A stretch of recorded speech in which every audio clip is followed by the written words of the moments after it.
வார்த்தாவின் அபராதங்கள் இஸ்லாமும் கூட்டாசதிக்கு පැහැදිලි කරනවා.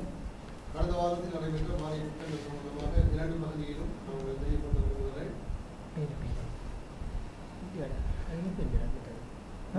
හරි 10යි 6 වාර්තා වෙනවා.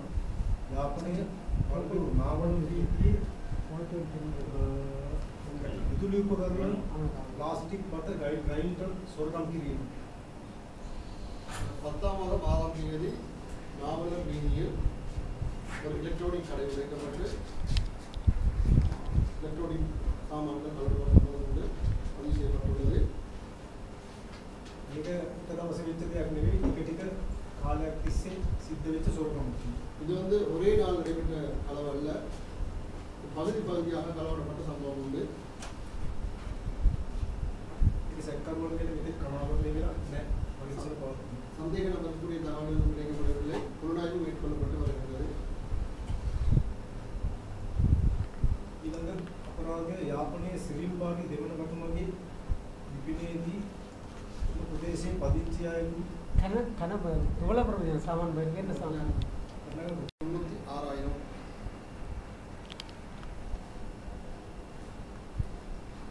ඊළඟ යාපනයේ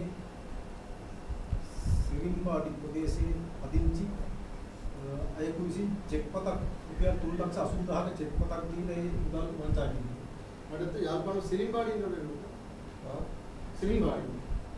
சிரிம்பாடி யாழ்ப்பாண பிரதேசத்தில் சிரிப்பிட்டி பிரதேசத்தில் 3,80,000 பெறுமதியான காசோலை மோசடி சம்பந்தமான ஒரு முறைப்பாடு பதிவு செய்யப்பட்டுள்ளது. 3,80,000 ඒ වගේම තවත් මුදල් වංචා කිරීමක් තියෙනවා. ඒ යාපනයේ ආර්යපුරම් லட்ச 3ක செக் பதක් දීලා වංචා කිරීම. அதே மாதிரி இன்னொரு சம்பவம் பதியப்பட்டுள்ளது. யாழ்ப்பாணம் ஆரியபுரம் பிரதேசத்தில் 3 லட்சம் பெறுமதியான காசோலை மோசடி சம்பந்தமாக உண்டு.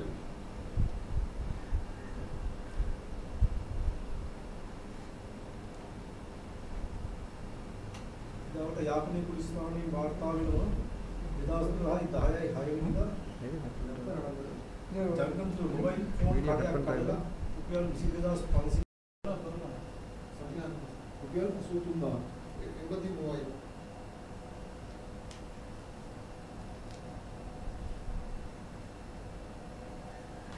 යාපනයේ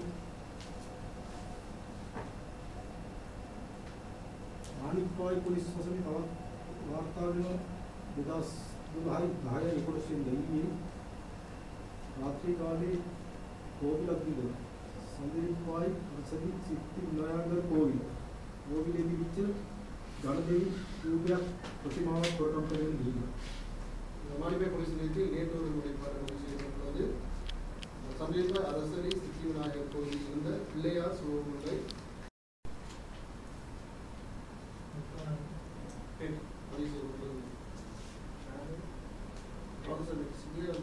සිද්ධ තියෙන්නේ 10 වෙනිදා 10ාம் தேதி இரவு.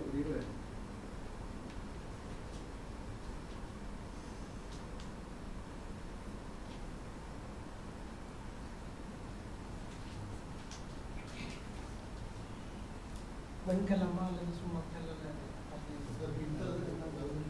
ඒක පස්ලෝ කියලා කියන්නේ. අයිෆෝන්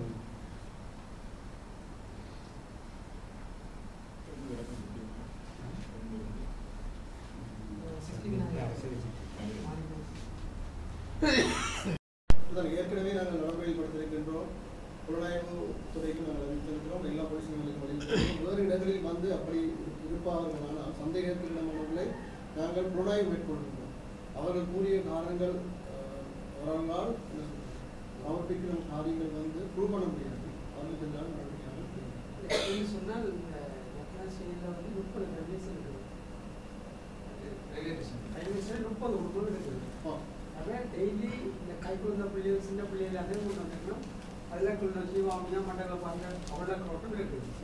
அவைக்கு தொழில் இருந்தால் மெயினான தொழில் களவுன்றதை விட இந்த பிச்சி எடுக்கிறதுக்கு பிள்ளைகளை கொண்டே காட்டி அதில் தான் நாங்கள் ஈடுபடுவோம்.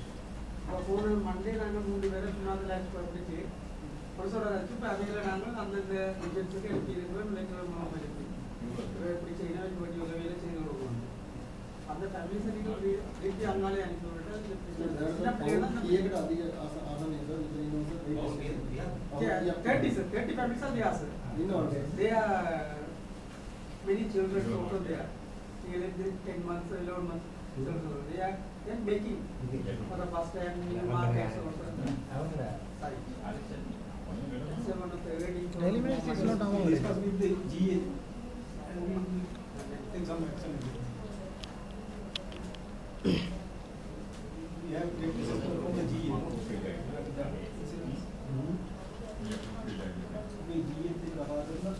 ஆசாரிகளோட கதைச்சு அதை உரிய நடவடிக்கை சொன்னாங்க.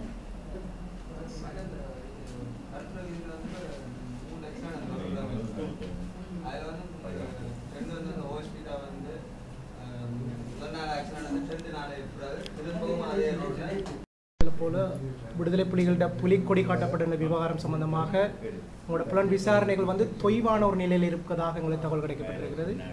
அதே நேரம் வந்து நீங்கள் பெரும்பான்மை இனத்தவர்கள் என்று சொல்லி அதை அப்படியே விட்டு அந்த ஃபைலை க்ளோஸ் பண்ணுறதான ஒரு தகவல்கள் எங்களுடைய தரப்பிலேருந்து எங்களுடைய இன்விகேஷன்லேருந்து வந்திருக்கு. ஏன் இந்த புலிக்கொடி விவகாரம் சம்பந்தமாக உங்களால் கைது செய்ய முடியாத ஒரு நிலைப்பாடு இருக்குது?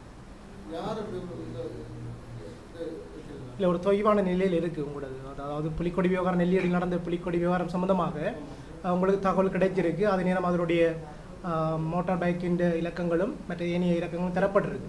ஆனால் நீங்கள் அதன் சம்பந்தமாக எவருமே கைது செய்யப்படவில்லை. ஏன் இவ்வளவு தொய்வு நிலை ஏற்படுது? ஏன் அவர்களை கைது செய்ய முடியாமல் இருக்கிறது?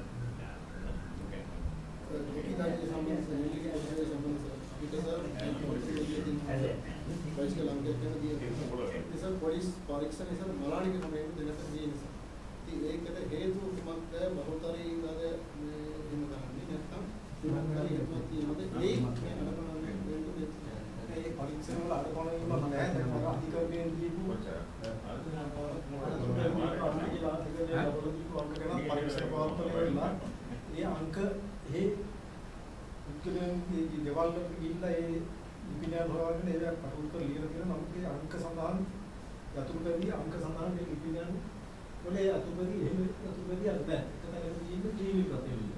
අනිත් තැනේ එහෙම උත්කලෙන්ගේ නම් තියෙන උත්කලේ ලිපිනේ නැහැ. ඉතින් එතනින් යහන් අවුරුද්දක් පරීක්ෂණ පවත්වාගෙන යනවා. මේ සම්බන්ධයෙන් අධිකාරියටත් කරුණු වාර්තා කිරීම තියෙනවා ඉතින් දිනේක. இது சம்பந்தமாக நீதிமன்றங்களுக்கும் அடிக்கடி நாங்கள் தகவல்கள் அளிக்க வேண்டும்.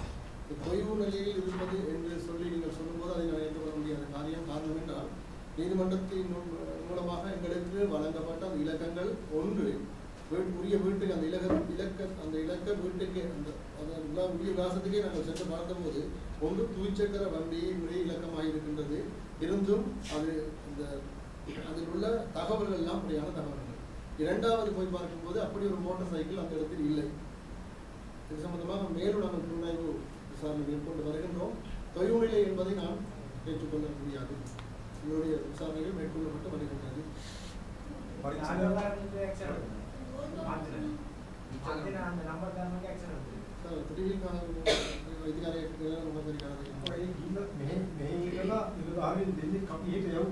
දායකටයි ග්‍රෑන්ඩ් පාස් වලට දීලා ගෙවල් හොයාගෙන මේ පොලිසියත් එක්ක මේ ගෙවල් වලට ගිහිල්ලා තමයි මේ පරීක්ෂණ සිදු කරන්නේ.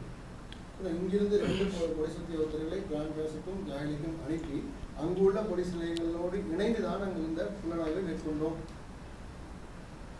இந்த விடயம் சம்பந்தமாக வேறு எந்த ஒரு புலனாய்வு பிரிவோட கையில் அளிக்கப்பட்டது? இந்த விடயம் சம்பந்தமாக வேறு யாரையும்